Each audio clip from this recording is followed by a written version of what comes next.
അപ്പോഴിതിനെ cut ചെയ്തെടുക്കാം കൂട്ടുകാരെ.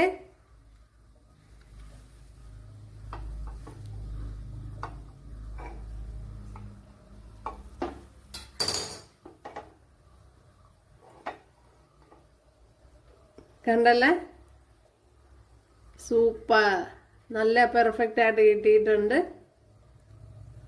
അപ്പോഴെല്ലാവരും ചെയ്ത് നോക്കുക. കറക്റ്റ് അളവാണ് ഞാൻ എല്ലാം കൊടുത്തിരിക്കുന്നത്.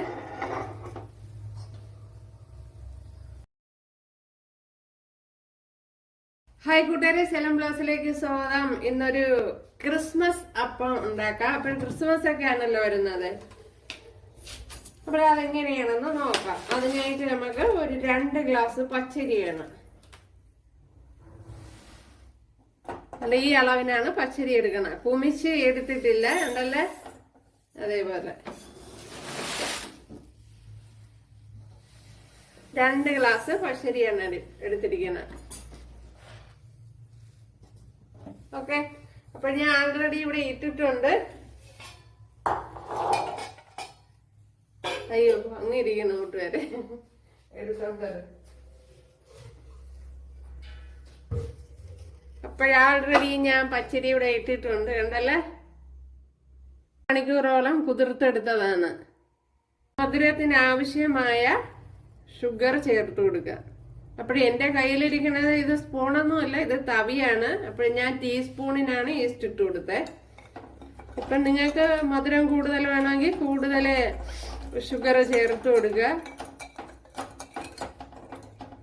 ഇതിനി കുറച്ച് സമയം ഒന്ന് ഇവിടെ അടച്ചു വെച്ചിരിക്കണം. ഒരു 10 മിനിറ്റ് റെസ്റ്റിന് വെക്കണം. ഒരു 2-3 ടേബിൾ സ്പൂണ് കോക്കനട്ട് മിൽക്ക് കൂടെ ചേർത്ത് കൊടുക്കുക. അതായത് തേങ്ങാപ്പാൽ 2-3 സ്പൂണേ ചേർത്ത് കൊടുത്തുള്ളൂ. ഇതിനെ ഇനി ഒന്ന് ഫൈനായിട്ടൊന്ന് അടിച്ചെടുക്കാം. അപ്പോൾ ഇതിലേക്ക് ഒഴിച്ചു കൊടുക്കുക.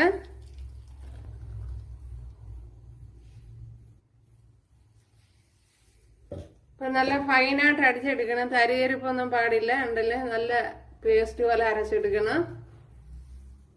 ഇതിലേക്ക് 1/2 ഗ്ലാസ് ചോറ് കൂടെ എടുത്തിട്ടുണ്ട്. ചോറ് അല്ലെങ്കിൽ അവില് ചേർത്ത് കൊടുക്കാം. വെള്ളരിയുടെ ചോറ് ചേർത്ത് കൊടുക്കണതാണ് കുറെ കൂടെ നല്ലതാകുമ്പോൾ കുറെ കൂടെ വെള്ള കളറിലിരിക്കും. എൻ്റെ കയ്യിലിപ്പോൾ ഇതേ ഉള്ളൂ. ഇത് കൈ കൊണ്ട് തന്നെ ഒന്ന് നല്ലവണ്ണം ഒന്ന് കലക്കി കൊടുക്കണം ഇതേപോലെ.